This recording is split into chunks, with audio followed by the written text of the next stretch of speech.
Hello students, I am Vikas Ator and I welcome you on my channel Talking Textbook Leaving No Child Behind. And today we are going to discuss very interesting topic respiratory system, respiration of class 7. Class 7 का जो respiration वाला system है उसके बारे में आज अपन लोग जो है डिस्कस करने वाले हैं बेटा। और लेकिन उससे पहले you have to like my videos, share it and please subscribe my channel and press the bell icon so you get timely notification of next video. If you need any DPPs, study material and worksheet, please join us at Telegram channel जिसका path आपको यहाँ पे दिया हुआ है बेटा। 6 class के लिए अलग है, 6 क्लास वाले बच्चे जो भी हैं उनके लिए t.me/ttb06, 7th क्लास के लिए t.me/ttb07, 8th क्लास के लिए t.me/ttb08 एंड 9th के लिए बेटा सेम है t.me/ttb009 एंड 10th क्लास के लिए t.me/ttb010। आप यहाँ पे जाइए, इस पाथ को फॉलो करिए और यहाँ पे आपको वर्कशीट डीपीपी वगैरह जो आपको आपकी प्रैक्टिस के लिए बहुत इंपॉर्टेंट है। ओके, यहाँ पे जाना है, सिंपल कुछ नहीं करना है, गूगल प्ले पे जाकर के टेलीग्राम ऐप को डाउनलोड कर लेना है और आप अपनी प्रैक्टिस कर सकते हो। आज जो हम डिस्कस करने वाले हैं वो है हमारा रेस्पिरेटरी सिस्टम। क्या होता है रेस्पिरेशन? सबसे पहले भाई ये बात बताइए, अगर मैं आपसे कहूं कि रेस्पिरेटरी सिस्टम है क्या, तो आप मेरे से क्या कहोगे? Respiratory system is a physiological activity. सही बात है, अरे भाई सही बात है, फिजियोलॉजिकल एक्टिविटी है। हम क्या कर रहे हैं? एयर एनगल्फ कर रहे हैं, एयर ले रहे हैं ना। क्यों ले रहे हैं? क्योंकि हमें क्या करना है, फूड का डाइजेशन, फूड के जो डाइजेशन होगा उसके बाद में फूड का क्या होगा, ऑक्सीडेशन होगा। और ऑक्सीडेशन के लिए हमें किसकी नीड है? ऑक्सीजन की। और वो ऑक्सीजन कहां से मिलेगी हमें? रेस्पिरेशन के थ्रू मिलेगी। ओके, देखिए फटाफट से भाई, respiration is an essential physiological activity of all organism. बिल्कुल सही बात है भाई, बहुत जरूरी है। और कैसी एक्टिविटी है? फिजियोलॉजिकल है, फिजिकली हम कर रहे हैं, एनगल्फ कर रहे हैं और बाहर निकाल रहे हैं, रिलीज कर रहे हैं, ठीक है ना, यही हो रहा है ना। आगे बढ़े, लेकिन उससे पहले जो हमारा सबसे इंपॉर्टेंट है वो है कार्डिनल प्रॉमिस। फटाफट से करिए कार्डिनल प्रॉमिस। आज हम जो देखने वाले हैं वो है हमारा ओनली इंट्रोडक्शन वाला पार्ट है, रेस्पिरेशन क्या है, ब्रीदिंग क्या है, लेकिन उससे पहले कार्डिनल प्रॉमिस फटाफट से करिए। I promise to listen to the complete lecture and make proper notes of it so that I can become a smart student. Okay, आगे बढ़ते हैं। आज जो हम डिस्कस करेंगे वो है respiration, metabolism, types of metabolism, respiration and photosynthesis, breathing and respiration में डिफरेंस वगैरह देखेंगे। ओके, आगे बढ़े। ओके, देखिए क्या होता है रेस्पिरेशन। देखिए फटाफट से, अगर मैं कहूं कि रेस्पिरेशन ये है, बिल्कुल सही बात है। यहां पे डिपेंडेंसी बताई गई है, किसकी किसकी? एक तो ह्यूमंस की और प्लांट्स की। प्लांट्स क्या कर रहे हैं? प्लांट्स जो हैं CO2 को ले रहे हैं, और ह्यूमंस क्या कर रहे हैं? जो प्लांट्स ऑक्सीजन को रिलीज करते हैं वो ऑक्सीजन कौन एनगल्फ कर रहा है? ह्यूमंस कर रहे हैं। फटाफट से देखिए, फोटोसिंथेसिस प्रोसेस के बारे में अपन ऑलरेडी डिस्कस कर चुके हैं, इससे पहले वाले चैप्टर के अंदर बहुत डीपली गए थे। क्लोरोप्लास्ट देखा था, क्लोरोफिल देखा था, और वहां पे हमने क्वांटाजोम्स भी देखे थे। और वो किसके लिए रेस्पॉन्सिबल होते हैं? फोटोसिंथेसिस के लिए। और फोटोसिंथेसिस जो होता है लीव्स में होता है अधिकतर, हम लोग पहले ही देख चुके हैं। लीव्स में क्या होते हैं? स्मॉल स्मॉल पोर्स होते हैं, जिन्हें क्या कहा गया था? स्टोमेटा कहा था हमने वहां पे। ओके, देखिए फटाफट से एक बार। अरे भाई, प्लांट से लाइट को लेंगे, लाइट को लेकर के क्या करेंगे? फोटोसिंथेसिस प्रोसेस करेंगे और ऑक्सीजन रिलीज कर देंगे। और ऑक्सीजन किसके काम की है? ह्यूमंस के काम की है। ह्यूमंस क्या करेंगे? ऑक्सीजन को लेंगे और CO2 को रिलीज कर देंगे। अब CO2 किसके काम की है? प्लांट्स के काम की है। तो प्लांट्स क्या करेंगे? CO2 को ले लेंगे और फोटोसिंथेसिस प्रोसेस, एक दूसरे के ऊपर डिपेंडेंसी बताई गई है। ओके, आगे बढ़ सकता हूं ना? देखो आगे देखते हैं, रेस्पिरेशन इन ऑर्गेनिज्म। क्या होता है respiration in organism? A process in living organisms involving the production of energy. एक बार बताओ, एनर्जी का प्रोडक्शन कैसे हो रहा है ये बताइए। मैं आप लोगों से एक बात पूछूं कि एनर्जी का जो प्रोडक्शन है रेस्पिरेशन के अंदर किस तरीके से हो रहा है, तो एक बार बताओ, ये जो एनर्जी है इसके लिए कहीं ना कहीं रेस्पिरेशन कहीं ना कहीं रेस्पॉन्सिबल है, बिल्कुल है। क्यों? क्योंकि हम जो रेस्पिरेशन कर रहे हैं, जो एयर हम एनगल्फ कर रहे हैं, जो एयर हम एटमॉस्फेयर से ले रहे हैं, वो फूड का ऑक्सीडेशन करने में हेल्प करती है। ओके, एनर्जी रिलीज हो गई। अरे भाई, खाना खा लिया लेकिन उस खाने का ऑक्सीडेशन ही नहीं हुआ। जब ऑक्सीडेशन ही नहीं होगा तो एनर्जी नहीं मिलेगी, और जब एनर्जी नहीं मिलेगी तो वो खाना किस काम का, एक बार बताओ मुझे, किसी काम का है क्या? किसी भी काम का नहीं है। ओके, तो एनर्जी रिलीज करने में कौन हेल्प कर रहा है हमारा यहाँ पे? Respiratory system. ओके, बात समझ में आई ना? आगे चलते हैं। देखो, अगर मैं आपसे कहूं कि रेस्पिरेशन क्या है, तो रेस्पिरेशन के बारे में आप मेरे से क्या कहोगे? Sir, respiration is a essential physiological activity, यही कहोगे? सही बात है भाई, रेस्पिरेशन क्या है? फिजियोलॉजिकल एक्टिविटी है। अगर मैं और आगे कहूं कि रेस्पिरेशन और क्या है, तो आप क्या कहोगे? Respiration is catabolism activity. अरे हाँ, बिल्कुल सही बात है भाई, केटाबोलिक एक्टिविटी होती है। अब केटाबोलिक एक्टिविटी क्या होती है? देखिए, केटाबोलिज्म का सीधा सा मीनिंग होता है ब्रेकिंग डाउन। केटाबोलिक एक्टिविटी का मीनिंग क्या हो गया? ब्रेकिंग डाउन होना। किसका? फूड का ब्रेकिंग डाउन हो रहा है ना भाई। नेक्स्ट हम बात करें, अब ब्रेकिंग डाउन होगा तो किस में होगा? अब केटाबोलिक एंड एक्सर्गोनिक प्रोसेस है। एक्सर्गोनिक प्रोसेस का मीनिंग क्या हुआ? एनर्जी रिलीज या रिलीजिंग ऑफ एनर्जी। ओके, देखिए फटाफट से देखो इसको।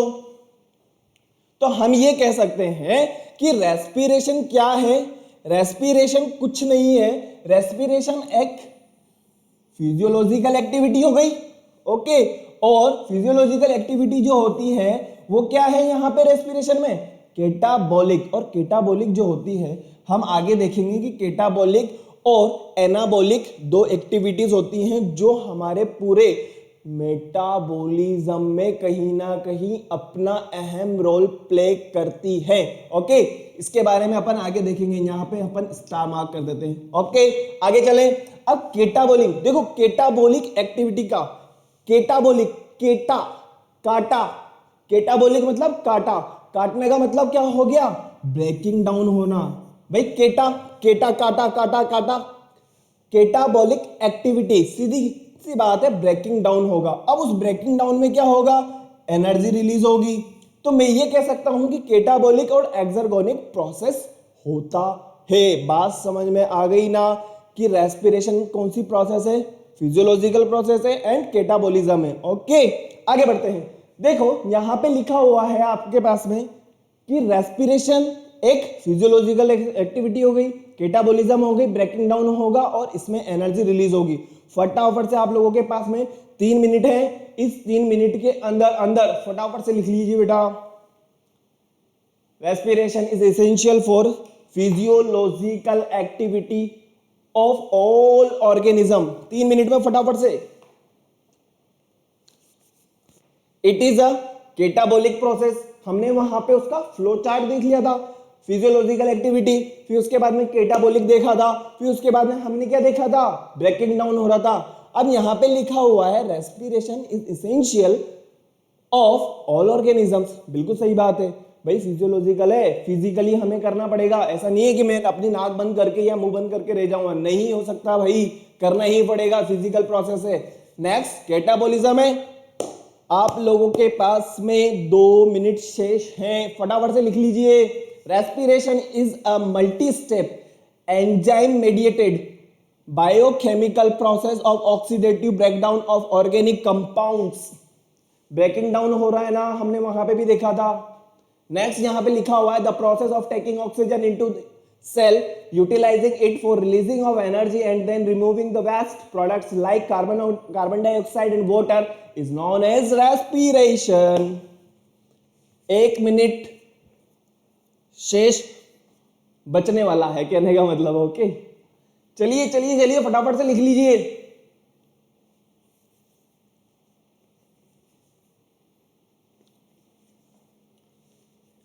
1.5 मिनट है आप लोगों के पास में। अभी तक जो हमने फ्लो चार्ट देखा है वो फ्लो चार्ट यहां पे पूरा का पूरा लिखा हुआ है, फटाफट से देखो।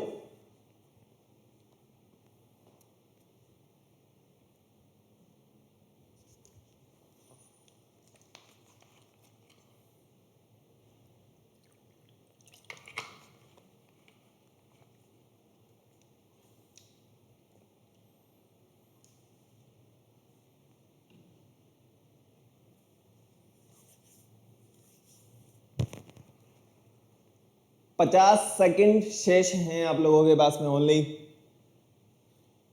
45, 44, 43 लिख लिया क्या? अरे भाई हम जो आपसे कार्डिनल प्रॉमिस करवाते हैं ना उसका मेन इफेक्ट यहां पे देखने को मिलेगा आपको। ओके, अभी तक तो क्या हो रहा था, हम लोग बस समझते आ रहे थे, लेकिन बेटा अब हम लोगों को नोट्स भी प्रिपेयर करने होंगे। Okay, respiration is essential physiological activity for all organisms. बिल्कुल सही बात है भाई, ऑल ऑर्गेनिजम्स के लिए एक फिजिकल प्रोसेस होती है, उसे क्या कहा गया है? रेस्पिरेशन कहा गया है। ओके, शायद मैं आ रहा हूं बीच में, देख लीजिए। आगे बढ़े। 5, 3, 2, 1 आगे देखते हैं। अब यहां पे आपको समझ में आया होगा कि रेस्पिरेशन एक ऐसा प्रोसेस है। रेस्पिरेशन सीधी सी बात है कि रेस्पिरेशन के अंदर क्या हो रहा है? ग्लूकोज का ब्रेकिंग डाउन हो रहा है। क्या हो रहा है? ग्लूकोज का ब्रेकिंग डाउन हो रहा है। अब जब उसका ब्रेकिंग डाउन होगा तो क्या हो रहा है? एक्चुअली में क्या हो रहा है?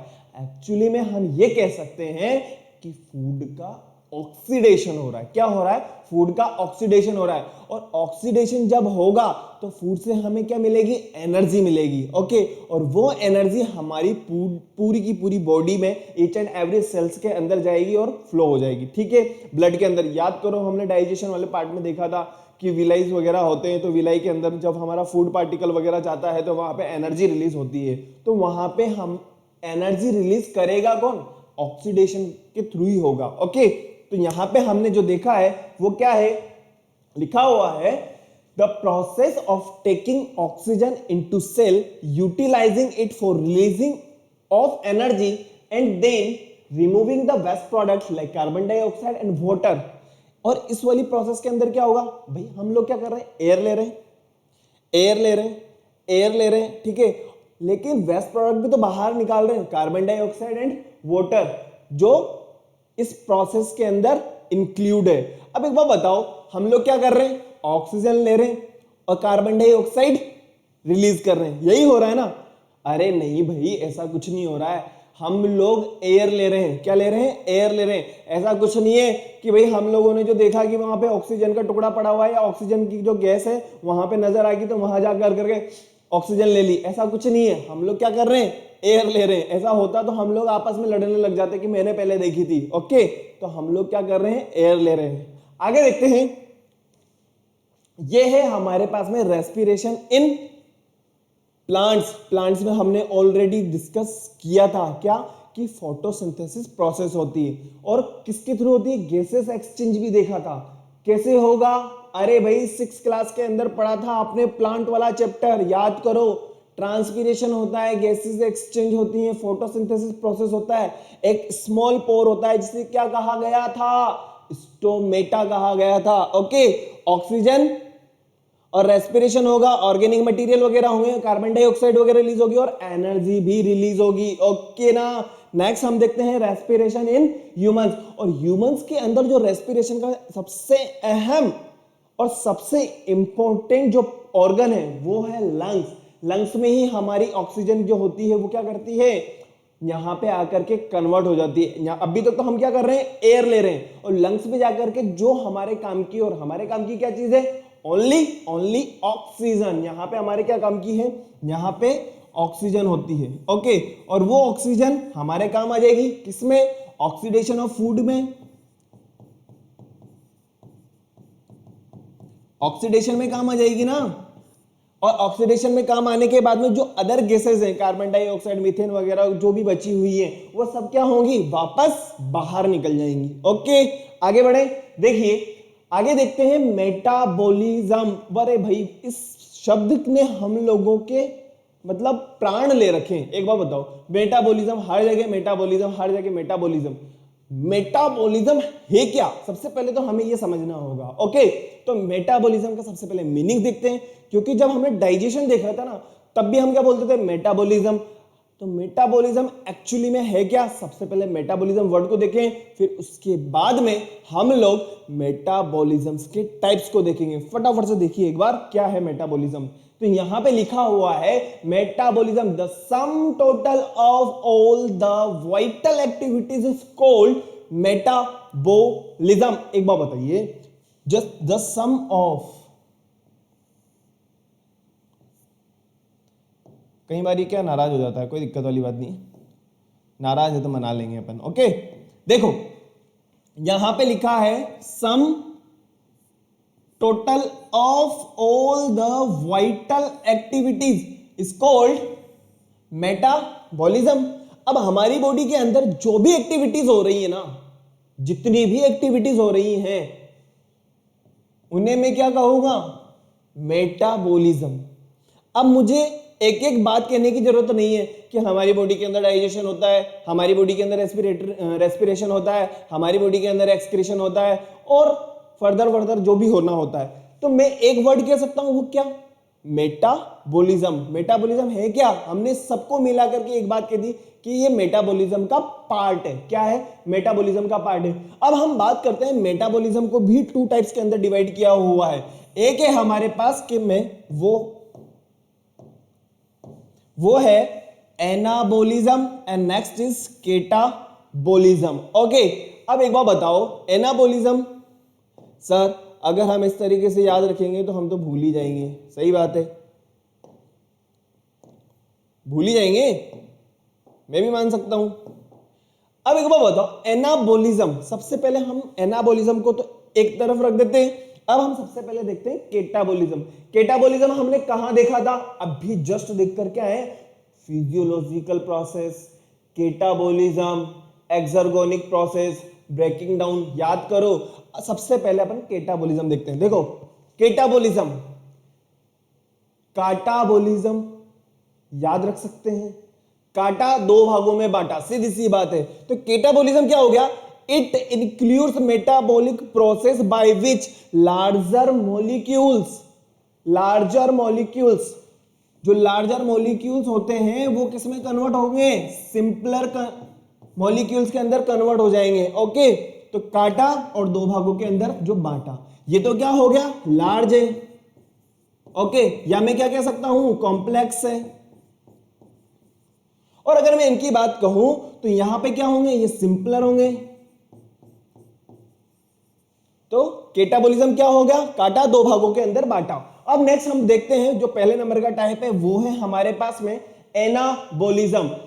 It includes metabolic process by which complex cellular compounds are synthesised. इसमें क्या होगा? जस्ट इसका उल्टा। जो सिंपलर मॉलिक्यूल्स हैं, जो सिंपलर कंपाउंड्स हैं, वो किसके अंदर कन्वर्ट होंगे भाई? अरे भाई वो जो है एक कॉम्प्लेक्स कंपाउंड के अंदर कन्वर्ट होंगे। और इनका सबसे अच्छा एग्जांपल, अगर मैं कहूं कि मुझे एनाबॉलिज्म का एग्जांपल चाहिए, तो उसका एग्जांपल फोटोसिंथेसिस। याद करो बचपन के दिन जब हमने देखा था CO2 और H2O दोनों के दोनों मिलकर के क्या बना रहे थे? C6H12O6। याद है भाई? याद है ना? फिर इसके बाद में हम बात करते हैं रेस्पिरेशन। जस्ट इसका अपोजिट हो जाएगा। जो कार्बन डाइऑक्साइड है, हम क्या कह रहे हैं रेस्पिरेशन में? ब्रेकिंग डाउन हो रहा है। किसका? ग्लूकोज का। तो ग्लूकोज का ब्रेकिंग डाउन होगा C6H12O6, और ये किसके अंदर कन्वर्ट हो जाएगा? CO2 और H2O के अंदर कन्वर्ट हो जाएगा। ओके, आगे बढ़ सकते हैं ना? अरे भाई यही तो चीज है।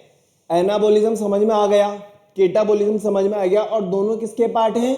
मेटाबोलिज्म। और मेटाबोलिज्म क्या होता है? Vital activities, some of vital activities is known as metabolism. आगे बढ़ते हैं, एग्जांपल्स ऑफ मेटाबोलिज्म देखते हैं।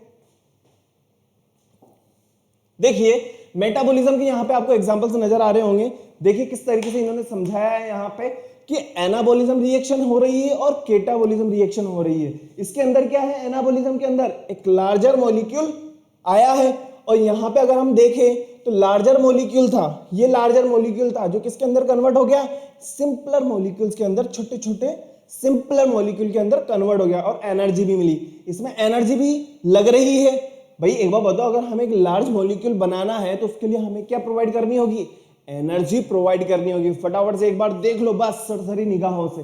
देखो एक लार्जर मॉलिक्यूल है जो किसके अंदर कन्वर्ट होगा, सिंपलर कन्वर्ट होगा, सिंपलर। और उस वाली प्रोसेस को क्या कहा है हमने, या उस वाली रिएक्शन को क्या कहा है, कैटाबॉलिक रिएक्शन। नेक्स्ट अगर हम देखें एनाबॉलिक, अरे यार एना बनना, ठीक है, लार्जर मॉलिक्यूल बन रहा है। क्या मैं आगे बढ़ सकता हूं क्या, देखो आगे बढ़ू क्या, अरे भाई आगे बढ़ सकता हूं क्या, बोलो ना यार, बढ़ सकते हैं, बिल्कुल बढ़ सकते हैं। देखो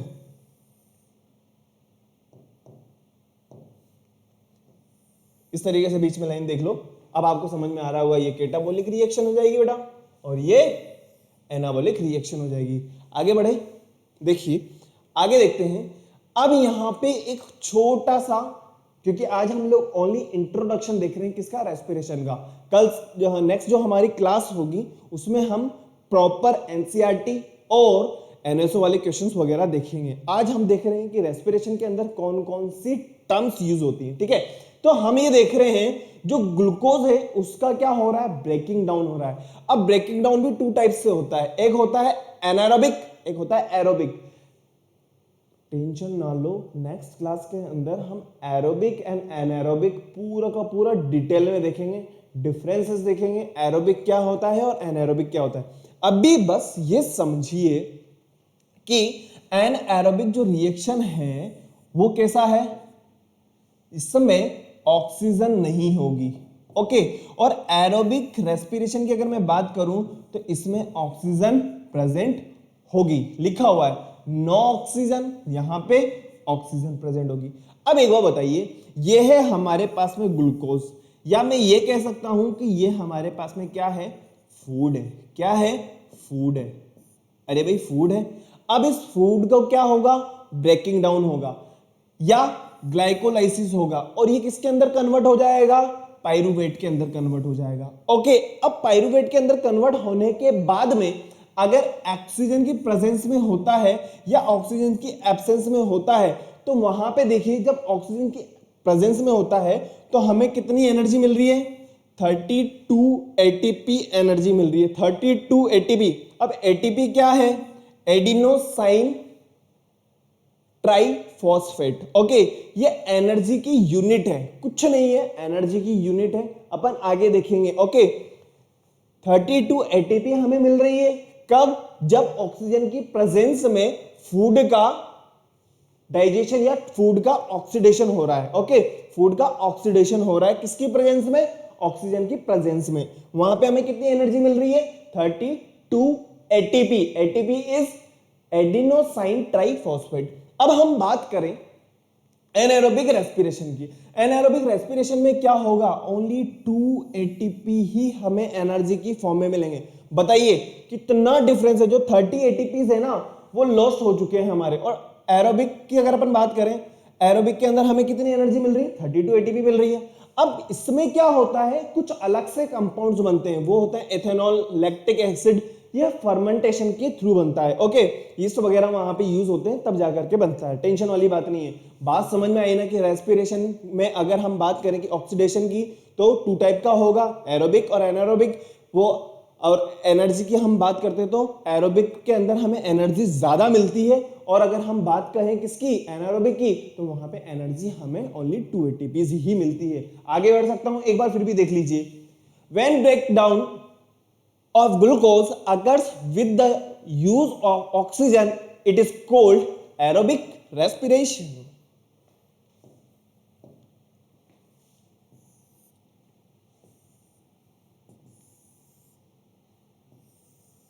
लिखा हुआ है क्या, when breakdown of glucose occurs with the use of oxygen, it is called aerobic respiration. Next, anaerobic respiration में क्या होगा, without using oxygen, without using oxygen. बात समझ में आई ना? आगे बढ़े क्या? देखिए अब हम आगे चलते हैं। Let's difference between respiration and photosynthesis. क्या डिफरेंसेस हैं? अब एक बार बताओ, अभी तक तो हमने क्या देखा? अभी तक हमने ये देखा मेटाबॉलिज्म क्या होता है, रेस्पिरेशन क्या होता है, मेटाबॉलिज्म क्या है, हमने 2 पार्ट्स देखे। अब हम ये देखना चाहते हैं कि फोटोसिंथेसिस और रेस्पिरेशन के अंदर क्या डिफरेंसेस हैं। फटाफट से एक बार निहार लो और फटाफट से आगे बढ़ेंगे। फिर रेस्पिरेशन क्या है? अरे भाई सिंपल कैटाबॉलिज्म है। और फोटोसिंथेसिस क्या है? एनाबॉलिज्म प्रोसेस है। नेक्स्ट हम बात करें कार्बोहाइड्रेट आर ऑक्सीडाइज्ड, ऑक्सीडेशन हो रहा है फूड का। और फोटोसिंथेसिस के अंदर क्या होता था? कार्बोहाइड्रेट बनता था। Carbohydrate in the sense of, अगर मैं कहूं आपसे तो यहां पे क्या होगा? C6H12O6 बन रहा है और यहां पे क्या है? C6H12O6।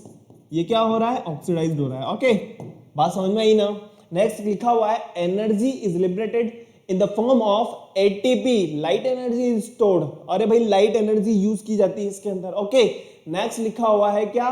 The amount of CO2 in the air increases during respiration. सही बात है, हम क्या कर रहे हैं? As a waste product CO2 को रिलीज कर रहे हैं और यहां पे क्या होता है? CO2 यूज होती है इन द फोटोसिंथेसिस प्रोसेस।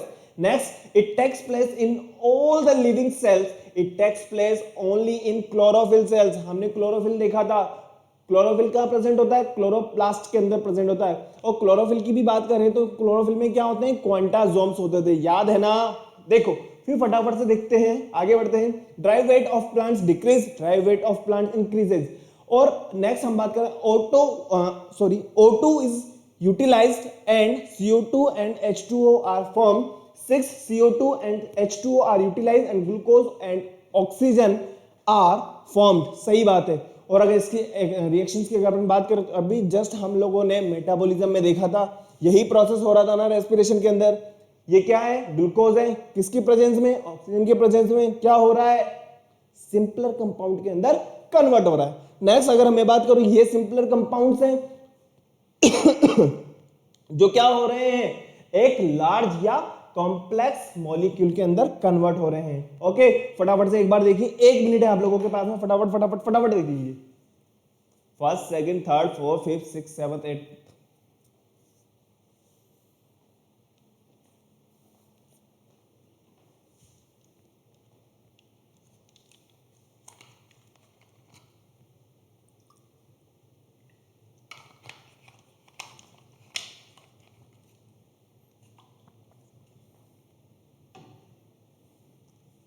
चले, चलो आगे बढ़ते हैं। अब एक बार बताओ, वाई डू वी रेस्पायर? हम रेस्पिरेशन क्यों कर रहे हैं? अभी तक तो आप लोगों को आइडिया लग गया होगा कि हमें क्या चाहिए? एनर्जी चाहिए। और उस एनर्जी के लिए हमें किसकी जरूरत होगी? रेस्पिरेशन की जरूरत होगी। A cell is the smallest structure and functional unit of an organism. जब आप 8th क्लास के अंदर आओगे, सेल वाला चैप्टर पढ़ेंगे अपन बहुत डिटेल में जाकर के, टेंशन वाली बात नहीं है। अभी सिर्फ हमें ये देख रहे हैं कि सेल जो होती है उसके बहुत स्मॉलेस्ट यूनिट होती है हमारी बॉडी की। ओके, एंड फंक्शनल यूनिट होती है। जो भी हमारी बॉडी के अंदर मेटाबॉलिज्म हो रहा है, बात समझ में आई ना? मेटाबॉलिज्म हो रहा है, उसमें कौन पार्टिसिपेट कर रहा है? सेल पार्टिसिपेट कर रही है। इस cell of organism perform certain functions such as nutrition, excretion, transportation, reproduction. उसमें किसकी जरूरत होती है? एनर्जी की जरूरत होती है। और वो एनर्जी कहां से मिलेगी? रेस्पिरेशन से मिलेगी। बात समझ में आई ना? बात समझ में आई ना कि वो वाली जो एनर्जी है वो हमें कहां से मिलेगी? रेस्पिरेशन से मिलेगी। नेक्स्ट आगे बढ़ते हैं। रेस्पिरेशन और एनर्जी हमें कहां कहां पे जरूरत होती है? Even we are eating, sleeping, reading, we are require energy. सही बात है, हमें एनर्जी की जरूरत है भाई। फिर नेक्स्ट हम बात कर रहे हैं कि स्मॉलेस्ट एंड स्ट्रक्चरल यूनिट जो है वो क्या है? हमारी सेल है। ओके, नेक्स्ट लिखा हुआ है इस cell of an organism perform certain function such as nutrition, transportation, excretion and reproduction. वहां पे भी हमें किसकी जरूरत होगी? एनर्जी की जरूरत होगी। और वो एनर्जी कहां से मिलेगी? रेस्पिरेशन से। जस्ट इसके पहले अभी जस्ट हमने डिस्कस किया है। नेक्स्ट लिखा हुआ है to perform these functions the cell needs energy. Even when we are eating, sleeping and reading, we are require energy. NCERT की लैंग्वेज है भैया, लिखना ही पड़ेगा। क्या कि हमें एनर्जी की जरूरत है, और वो एनर्जी हमें कहां से मिलेगी?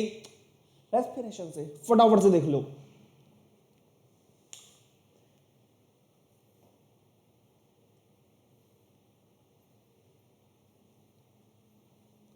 एनसीईआरटी तो हमें देखना ही पड़ेगा। क्यों? क्योंकि एनसीईआरटी हमारे लिए भगवान है, और भगवान को पूजना बहुत जरूरी है भैया। चलो आगे बढ़ सकता हूं ना?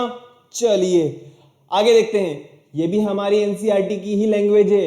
यीस्ट के बारे में दिया हुआ है। जो यीस्ट वगैरह होते हैं वो किसमें यूज होते हैं? Yeast are single celled organism, they respire anaerobically and during this process yield alcohol, they are therefore used to make wine and beer. बात समझ में आई? कौन सा रेस्पिरेशन हो रहा है इसके अंदर? एनारोबिक रेस्पिरेशन हो रहा है। ओके, और इनका यूज किस में किया जा रहा है? बियर एंड वाइन बनाने में किया जा रहा है। अब आप बोलोगे कि सर ये वाली लैंग्वेज लिखने की क्या जरूरत थी? ये इसलिए लिखने की जरूरत थी क्योंकि हमारी एनसीईआरटी की बुक में ये नोट करके लिखा हुआ है। ओके, तो हमें लिखना बहुत जरूरी था। ओके, आगे बढ़ते हैं। आगे देखते हैं लिखा हुआ है क्या? कुछ नहीं लिखा हुआ। ओके, तो हम किसके बारे में देखना चाहते हैं? ब्रीदिंग के बारे में। एक बार बताओ, ब्रीदिंग क्या है? बात समझ में नहीं आई सर। अभी तक हमने रेस्पिरेशन देखा, रेस्पिरेशन में हमने देखा कि हम जो है एयर ले रहे हैं, लेकिन ब्रीदिंग क्या है? अब ये ब्रीदिंग क्या, कौन सा पार्ट हो गया? क्या ब्रीदिंग ही रेस्पिरेशन है? क्या रेस्पिरेशन ही ब्रीदिंग है? Breathing is a part of respiration या respiration is a part of breathing? फटाफट से देखिए। अब आप लोगों के पास में थोड़ा सा सोचने का टाइम है। लिखा हुआ है what is breathing? Respiration is breathing, breathing is respiration,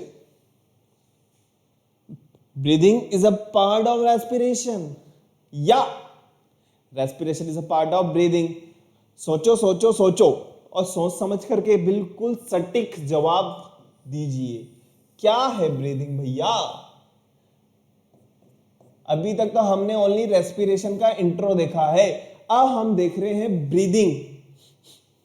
breathe है ना, सीधी सी बात है।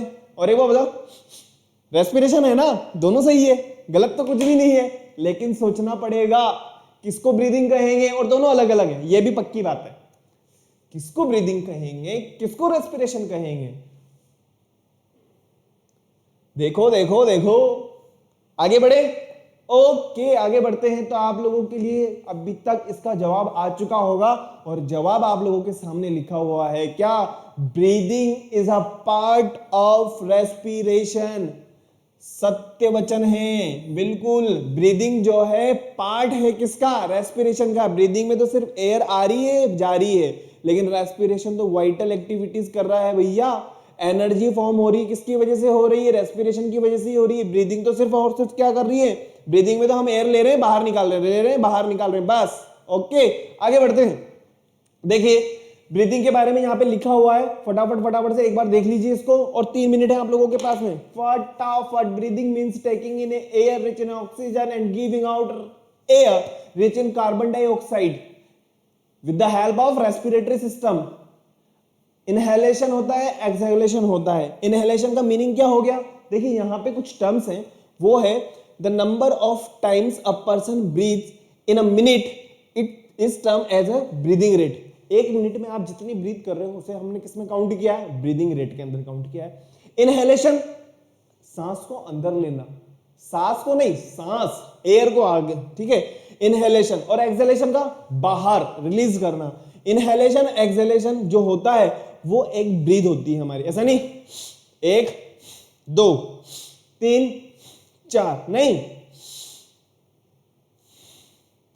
एक ब्रीथ होगी। ओके, आगे बढ़ते हैं। The breath means 1 inhalation plus 1 exhalation. बात समझ में आई ना? एक एक्सहेलेशन होगा और एक इनहेलेशन होगा। The number of times in a person breath in a minute is term breathing rate. ऊपर वाली लाइन वापस यहाँ पे एज इट इज आई है, ये वाली लाइन और ये वाली लाइन जैसी होगी, कोई बात नहीं। यदा कदा गड़बड़म भवति, कभी कभार गलती हो जाती है। ओके, कोई दिक्कत वाली बात नहीं है। कोई इतना बड़ा इशू नहीं है, ऊपर लिखी हुई है, कई कई बार हो जाता है, मिसप्लेस हो जाता है, कोई दिक्कत वाली बात नहीं है। ओके, अब हम ये कह सकते हैं कि जो इनहेलेशन है और एक्सहेलेशन है वो अल्टरनेटली होता रहता है हमारी बॉडी के अंदर, होता रहता है। फटाफट से देखो, और उसके बाद में हम बात करते हैं अब ब्रीथ मींस वन इनहेलेशन और वन एक्सहेलेशन। वही चीज हमने वापस रिपीट कर दी, कोई दिक्कत नहीं। मैं आपसे फिर कह रहा हूं यदा कदा गड़बड़म बहुती, कभी कभार गलती हो जाती है भैया, कोई दिक्कत वाली बात नहीं। देखिए अभी तक लिख लिया होगा, अरे बेटा इसको लिखने की कोई जरूरत नहीं है, ये वापस रिपीट हो गया, ये वाला पार्ट जो है दोबारा रिपीट हो गया, इसको मत लिखना, ऊपर वाला लिख लीजिए। 47, 46 फटाफट फटाफट लिख लो, 44, 43, 42, 41, 40। फिर आगे बढ़ेंगे फटाफट से यार।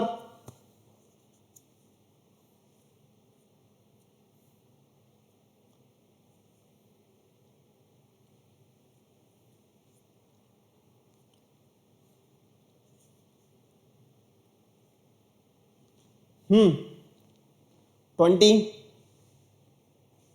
7, 6, 5, 4, 3, 2, 1, 0, 9, 8, 7, 6, 5, 4, 3, 2, 1।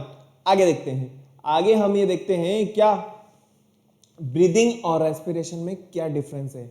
अब भी तक हम लोगों ने फोटोसिंथेसिस में डिफरेंस देखा था और रेस्पिरेशन में डिफरेंस देखा था। अब हम देख रहे हैं रेस्पिरेशन क्या है और ब्रीदिंग क्या है। फटाफट से देखिए, the process by which organism obtain oxygen from environment and release carbon dioxide.